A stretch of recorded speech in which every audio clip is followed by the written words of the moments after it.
ஓம் சாய்ராம். ஜெய் சாய்ராம். என் அன்பு குழந்தையே, உனக்கு ஒரு பொருள் கிடைக்காவிட்டால் இது ஏன் உனக்கு கிடைக்கவில்லை, எதற்காக கிடைக்கவில்லை என்று யோசித்துப்பார். உன் எதிர்காலத்தை ஒப்பிட்டு யோசித்துப்பார். உன் போல் இருந்தவர்களின் எதிர்காலம் இப்போது எப்படி இருக்கிறது என்பதை கேட்டு தெரிந்து கொண்டு யோசித்துப்பார். அப்போது காரணம் காரியமெல்லாம் உனக்கு புரியும். உன்னிடம் உள்ள பிரச்சனை, உனக்கு தைரியம் கிடையாது, வைராக்கியம் கிடையாது. இருந்திருந்தால் உன் லட்சியத்தை நீ அடைய முயற்சி செய்திருப்பாய். ஆனால் உன் தோல்வியை நினைத்து தாழ்வு மனப்பான்மை அடைந்து அதிலிருந்து தப்பிக்க பிரச்சனைகளை நீயே வளர்த்து கொண்டாய். நீ சொன்னதை நான் கேட்க வேண்டும் என்று அடம்பிடிக்கின்றாய். நான் சொல்வதை கொஞ்சம் நீ கேள். உன் எதிர்காலம் நன்றாக இருந்தால்தான் எனக்கு பெருமை.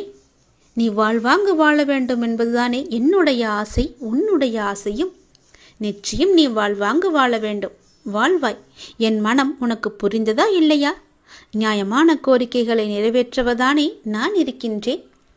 1000 பேர் 100 பேர் என எத்தனை பேர் உன்னை வீழ்த்த இருக்கட்டும், தாழ்த்த 1000 பேர் கூட இருக்கட்டும், ஆனால் உன்னை வாழ்த்த நான் ஒருவன் இருக்கின்றேன் என்பதை எப்போதும் நினைவில் வை.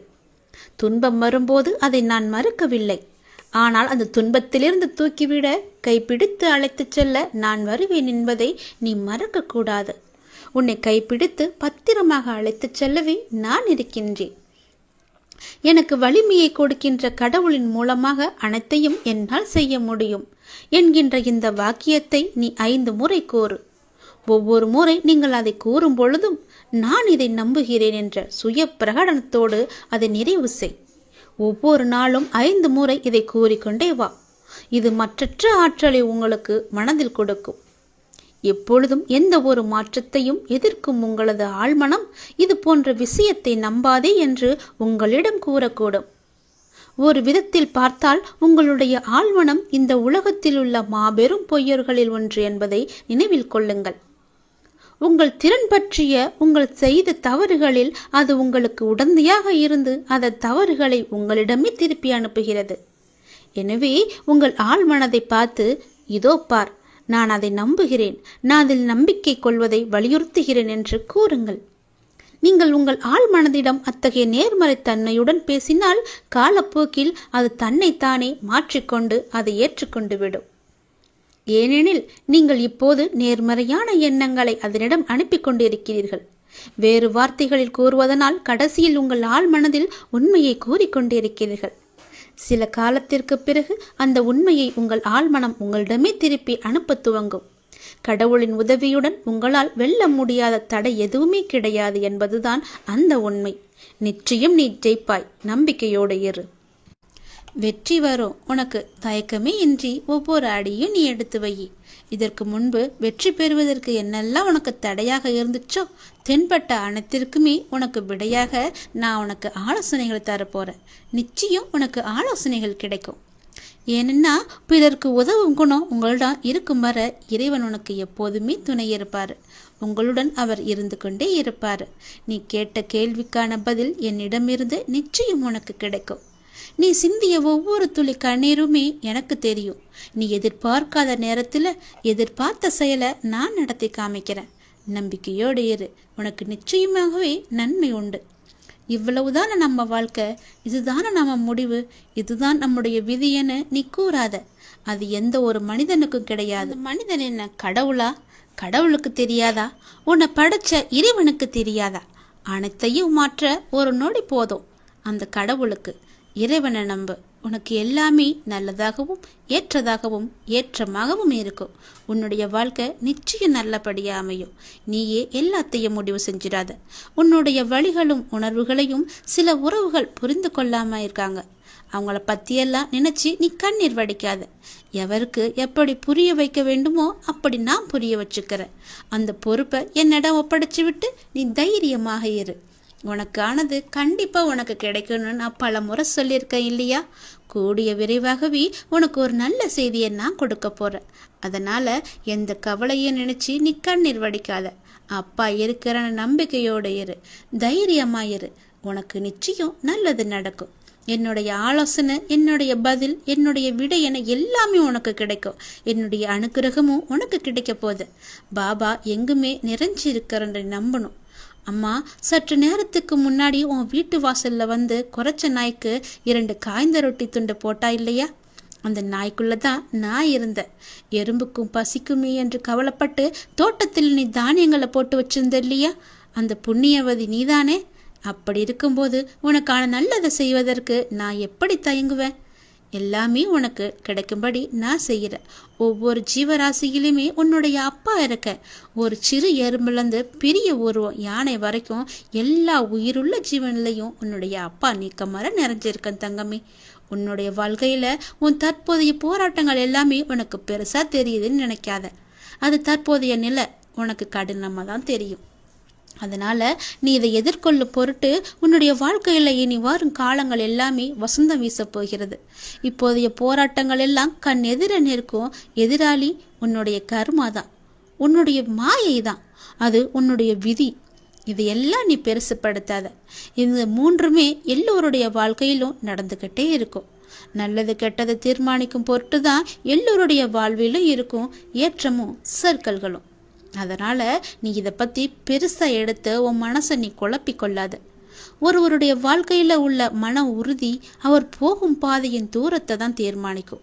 அப்படி தீர்மானிக்கும் போது எதிர்கொள்ள வேண்டிய வழி திருப்பங்கள் நிறையவே இருக்குது. அந்த திருப்பங்களை நீ தான் பார்த்து உன்னுடைய வழிபாதையை நீ திருப்பிக்கணும்.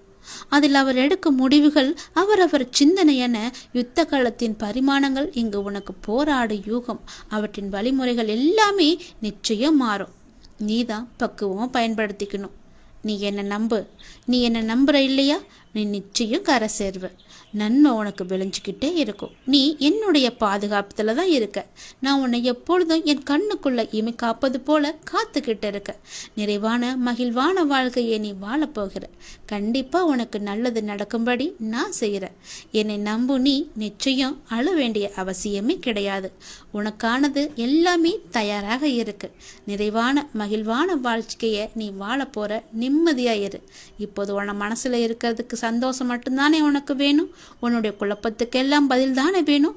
கூடிய சீக்கிரமே உன் குழப்பத்துக்கான பதிலை நான் சொல்றேன். இந்த நொடி இப்போது நீ உன் மனசு தெளிவா வச்சுக்கோ, சந்தோஷமா வச்சுக்கோ. எதை பத்தியுமே நீ கவலைப்படாத. நான் இருக்கேன். நானே எல்லாத்துக்கும் பொறுப்படுத்துக்கிறேன்.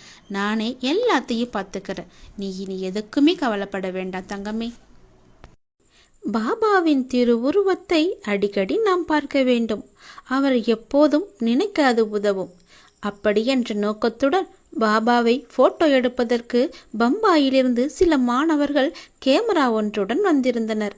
அவர்களுடைய நோக்கம் நிறைவேற போட்டோ எடுப்பது சரியான வழி அல்ல. மாறாக அவர்கள் தம்மை காண முடியாதவாறு மறைந்து நிற்கும் சுவரை தகத்தெறிய வேண்டும் என பாபா அறிவுரை வழங்கியிருக்கிறார். அவ்வாறு தடையான சுவர் அகற்றப்பட்டு விட்டால் அவர்களும் பாபாவும் ஒருவரையொருவர் நேருக்கு நேர் தெல்ல தெளிவாக பார்த்து கொள்ள முடியும்.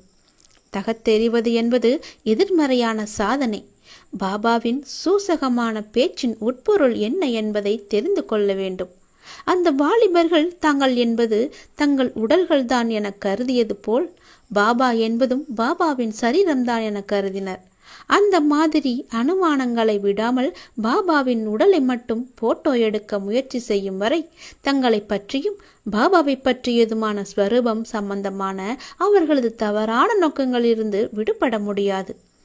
சீரடியிலுள்ள இவ்வுடலை பார்த்துவிட்டு சாய்பாபாவை கண்டுவிட்டதாக ஒருவன் எண்ணுவானாகில் அவன் எண்ணம் என்பது தவறானதே. நான் இங்கே இல்லை என சில சமயங்களில் பாபா கூறுவார். அனைத்து உயிரிலும் உள்ளேயும் புறத்தேயும் நான் வியாபித்திருக்கின்றேன் என்று பகவான் கூற்றை உணர்த்தவே பகவான் இவ்வாறு உங்களுக்கு போதனை செய்கிறார். என்னை நீங்கள் போட்டோ எடுத்துதான் படம் பிடித்துதான் என்னை நீங்கள் உணர வேண்டும் என்றால் அது உண்மையான நம்பிக்கை அல்ல, உண்மையான பக்தியும் அல்ல, உண்மையான என் மீது கொண்ட விசுவாசமும் அல்ல. அது ஏதோ நாம் கும்பிட வேண்டுமே என்ற கடமைக்காக கும்பிடும் பழக்கமுடையது. நீங்கள் என்னுடைய உண்மையான பக்தனாக இருந்தால் நீங்கள் என் பெயரை சொன்னாலே நான் உங்களுக்கு தெரிய வருவேன். உன் கண்முன்னே எப்படியாவது காட்சி தருவேன். வாழ்க்கையில் நினைப்பது நடக்கவில்லை என கலங்காதே. உனக்கு கிடைக்க வேண்டியது நிச்சயம் கிடைக்கும். நம்பிக்கையோடும் பொறுமையோடும் இரு. என் மீது முழு நம்பிக்கை வைத்து காத்திரு. உன் அனுமதியெல்லாம் எனக்கு தேவையில்லை. நீ கேட்டு இங்கு ஒன்றும் நடைபெறப் போவதில்லை. இங்கு நடைபெறுகின்ற அனைத்துமே ஏற்கனவே விதிக்கப்பட்டவை, எப்போதோ முடிவானவை. ஆகவே வெறுமனே நின்று நீ வேடிக்கை மட்டும் பார்த்து கொண்டிருப்பதை தவிர உனக்கு வேறு வழியே கிடையாது. நான் சொல்வது எல்லாமே உன்னுடைய நன்மைக்காக மட்டுமே. நீ என் மீது முழுமையாக நம்பிக்கை வைத்து மனசார என்னை அப்பா என்று, சாய்ராம் என்று உனக்கு எப்படி பிடிக்கிறதோ அப்படி என்னை அழைத்தாய் என்றால் உன்னுடைய தீமைகள் எல்லாம் மறைக்கப்பட்டு உன்னுடைய நல்லொழுக்கங்கள் மதிக்கப்படும். நீங்கள் உடனே சென்று தத்ராயரை வணங்க வேண்டும். தத்ராயரை என்பது சிவன் ஆலயம். சிவனை சென்று நீங்கள் வணங்கி பாருங்கள். உங்கள் வாழ்வில் நல்லது நடக்கும். உங்கள் வாழ்வு பல மடங்காக நன்மையை தேடி கொண்டு வந்து சேர்க்கும். உங்களிடம் உங்கள் வாழ்வு இனிமையாகவே மாறுங்கள். தத்ராயரை வணங்க வேண்டும். உடனடியாக சென்று பாருங்கள். எங்கு வேண்டுமானாலும் எல்லா ஊர்களிலும் இருப்பார். அவரை நீங்கள் வணங்கி வந்தால் உங்களுடைய வாழ்க்கை நிச்சயமாகவே மாறும். என் வாக்கு நிச்சயம் பழிக்கும். முழுமையான நம்பிக்கை வைத்து அவரை சென்று பார்த்து விட்டு வா. உன் வாழ்க்கை மாறப்போவதை நீயே பார். பாபாவுக்கு பிடிக்காத விஷயங்கள் என்று 7 விஷயங்கள் இருக்கின்றன. அதை மறந்தும் கூட நாம் அவற்றை செய்யக்கூடாது. பாபாவுக்கு பிடித்த விஷயம் என்பது ஒன்றே ஒன்றுதான். முதலில் பாபாவுக்கு பிடிக்காத 7 விஷயங்கள் என்னென்ன என்பதை பற்றி இங்கே காண்போம். தாழ்மையில்லாமல் கர்வத்தோடு பார்க்கின்ற கண்கள், பொய்யை மெய்போல் பேசுகின்ற புரட்டு வாயுள்ள நாக்கு, குற்றமில்லாதவர்களை ஏமாற்றி பிழைக்கின்ற கைகள், கெட்டவற்றை சிந்திக்கின்ற இதயம், என்னை மதிக்காமல் தன் வழியே போகின்ற கால்கள், அபத்தமாக பிறரை பற்றி பொய் பேசுதல், ஒருவரை பற்றி இன்னொருடம் புறம் பேசுதல் ஆகியன. இவை உங்களிடம் இல்லாமல் பார்த்து கொள்ளுங்கள். நான் விரும்புகின்ற விஷயமோ ஒன்றே ஒன்று. அது என்னவென்றால் என் மீது பூரணமான பக்தி, நம்பிக்கை, பொறுமை. இவை மட்டும்தான். இந்த பக்தி இருந்தால் என் மீது நம்பிக்கை வரும், பொறுமை வரும், அனைத்தையும் சகிக்கலாம் என்ற எண்ணம் வரும், எல்லாம் பாபா அனுமதிப்பது என்ற அறிவு வரும். பிறகு அனைத்தும் நன்மையாக முடியும். நாம் அனைவரும் பாபா வெறுக்கின்ற 7 விஷயங்களையும் நாமும் வெறுத்து நல்லவற்றை மட்டுமே கடைபிடித்து வாழ்வோம். பாபாவின் அருட்கண் பார்வையால் நாம் அருள் பெற்று நீண்ட ஆயுசோடு எந்த குறையும் இல்லாமல் வளமோடு வாழ்வோம். நல்லதே நடக்கும். ஓம் சாய்ராம், ஜெய் சாய்ராம். உன்னுடைய விருப்பங்கள் நிறைவேறப் போகின்றது. விருப்பங்கள் நிறைவேறுவதற்காக நாம் அப்பாவை பார்க்கின்றோம், வேண்டுதல் வைக்கின்றோம், ஆசையும் பெறுகின்றோம். பல சமயங்களில் நிறைவேறும் வேண்டுதல்கள் சில சமயங்களில் கேட்கப்படுவதில்லை. அப்படியானால் நம் வேண்டுதல்களை அவர் நிராகரிக்க காரணம் என்ன? இந்த வேண்டுதல்களின் பலன் நமக்கு வேண்டாம் என பாபா தீர்மானிப்பதுதான். அந்த தீர்மானத்தை கண்டிப்பாக நிறைவேற்றிக் கொள்ள விரும்பினால், அப்பா இந்த பொருளை அடைவதற்கு என்னை தகுதிப்படுத்து, இந்த பொருள் என்னிடத்தில் வந்தால் அதை வைத்து காப்பாற்றும் மனதிடத்தையும் வேறு வழிவகைகளையும் உருவாக்கி கொடு என்று வேண்டுதல் வையுங்கள். அவரிடம் இதுதான் எனக்கு வேண்டும் என்று அடம் பிடிக்காதீர்கள். அப்பாவிற்கு தெரியும் உனக்கு அது கொடுக்க வேண்டுமா வேண்டாமா என்று. மனிதன் எந்த நிலையில் இருக்கின்றானோ அந்த நிலையில் எப்போதும் மகிழ்ச்சியாக வாழவே விரும்புகின்றான். அத்தகைய மகிழ்ச்சியை அனுபவிக்க மனிதன் கடவுளை தேட வேண்டும். வெறும் உணவையோ உடையையோ அல்ல. ஆனால் கடவுள் எங்கே வசிக்கின்றார்? பக்தன் வழிபடும் இடம் கடவுளின் இருப்பிடம் என்று கூறப்படுகின்றது. உண்மையில் கடவுள் தன்னை நேசிப்பவர்களின் இதயங்களில் வாழ்கின்றார்.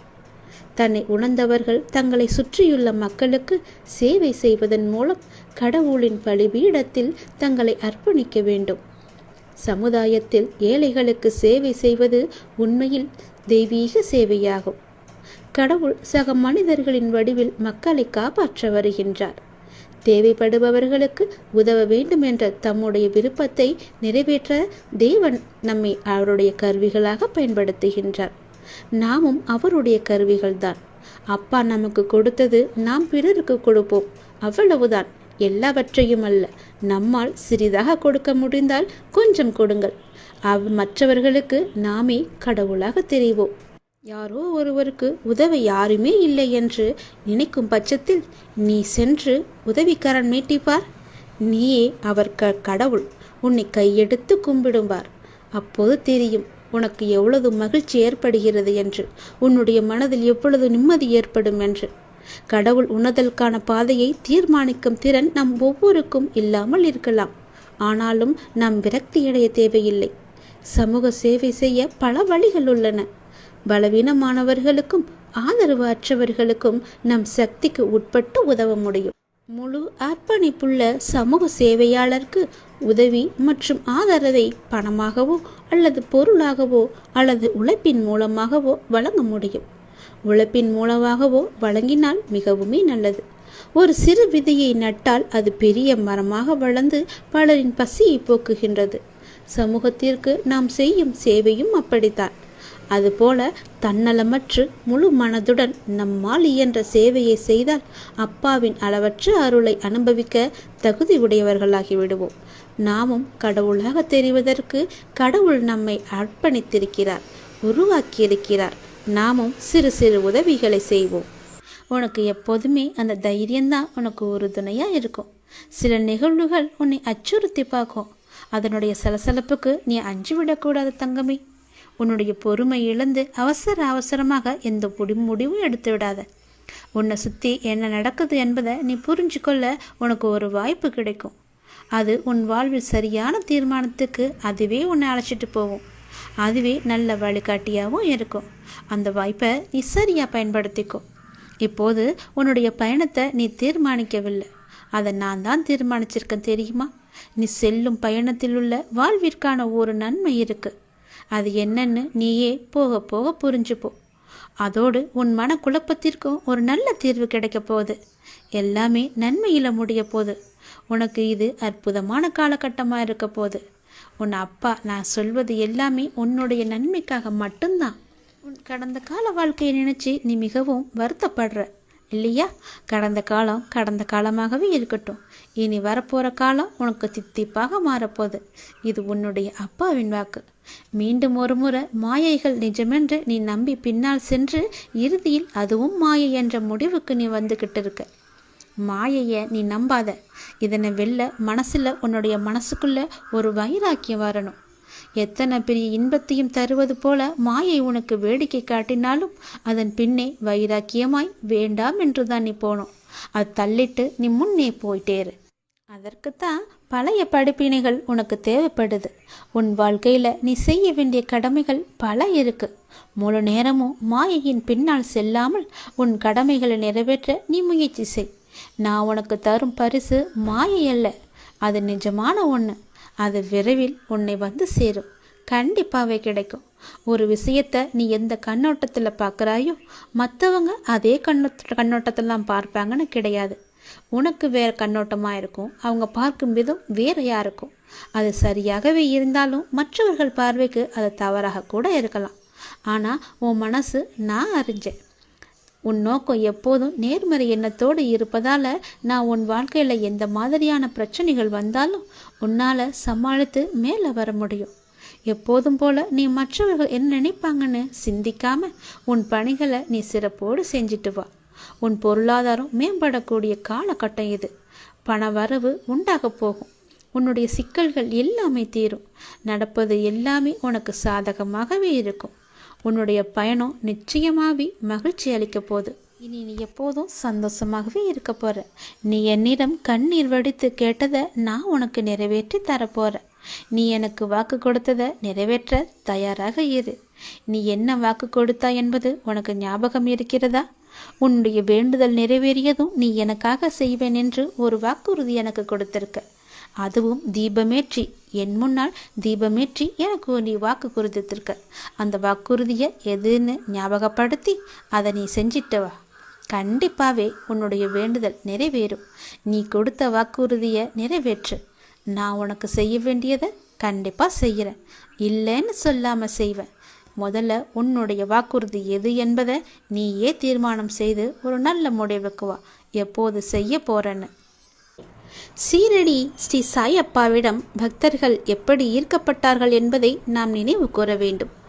ஹேமத்மந்த் பாபாவின் முதல் வருகையை விவரிக்கும் போது, சீரடிக்கு செல்ல என்னை ஊக்குவித்த அனைவருக்கும் நான் மிகவுமே கடமைப்பட்டிருக்கின்றேன். நான் அவர்களை எனது விசுவாசமான நண்பர்களாக கருதுகின்றேன். அவர்களுக்கு நான் முழுமையாகவே கடமைப்பட்டிருக்கிறேன். என் இதயத்தில் நான் அவர்களுக்கு முன்னால் வணங்குகிறேன். மேலும் சுவையான உணவை மற்றவருடன் பகிர்ந்து கொள்ளாமல் நம்மால் மட்டும் ருசிக்க முடியுமா?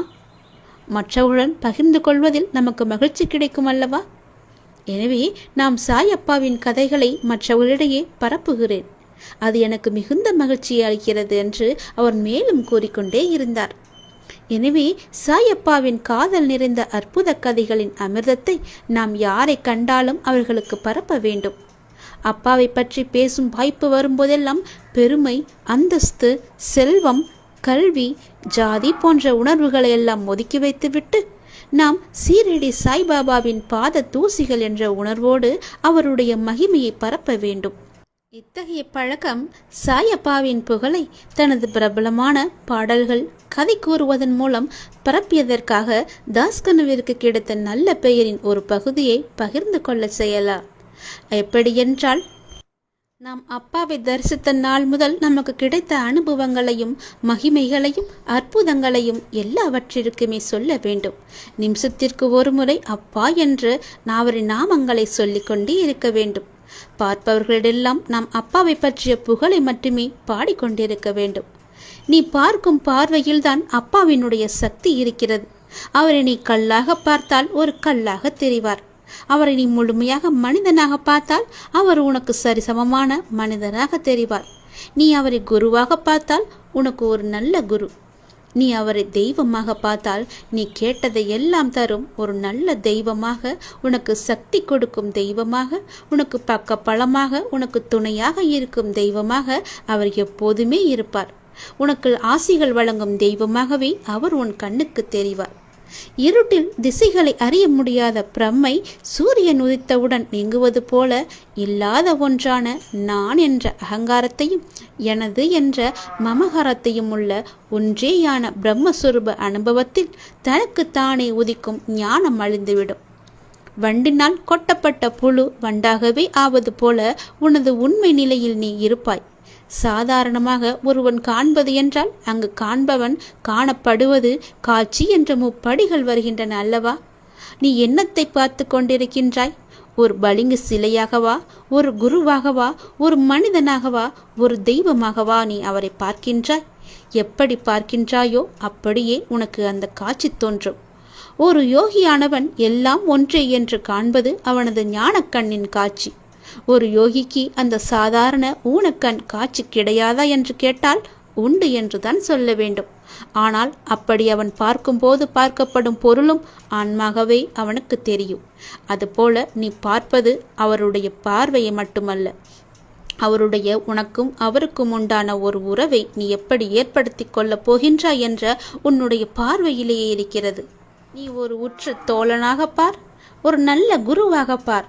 உற்ற தோழனாக இருந்தால் ஆபத்து காலத்தில் உனக்கு வந்து உதவுவார்.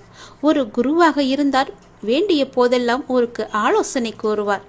தெய்வமாக கருதினால் எல்லா நிலையிலும் உனக்கு துணையாக இருப்பார். நீ எப்பொழுதெல்லாம் கஷ்டம் என்ற நிலை வருகிறது என்று நினைத்தாலே அவர் உன் அருகில் வந்து நிற்கும் தெய்வமாக அவர் உனக்கு காட்சி தருவார். அப்பாவின் ஆசியும் முழுவதுமாக நமக்கு கிடைக்க வேண்டும் என்றால் அவரை நீ முழுமையாக ஏற்றுக்கொள்ள வேண்டும். அப்பாவின் பாதங்களில் தஞ்சமடைந்து விட்டால் உன்னுடைய பொறுப்புகள், கடமைகள், உணர்வுகள் என எல்லாவற்றையுமே அவரை எடுத்துக்கொண்டு உனக்கு நிம்மதியான வாழ்க்கையை அருளுவார். நீ அவரை எந்த கோணத்தில் பார்க்க வேண்டும் என்று ஆசைப்படுகிறாயோ அப்படியே பார்க்க ஆசைப்பட்டு அதன்படியே நீ வாழ்ந்து கொள். நீ எந்த ரூபமாக பார்த்தாலும் அவருடைய ஆசியும் அருளும் உனக்கு எப்போதுமே இருந்திருக்கும், உனக்கு நிலைத்து இருக்கும். அவர் உனக்கு வேண்டியதை எல்லாவற்றையுமே செய்ய உனக்கு எல்லாமாக காட்சி தருவார்.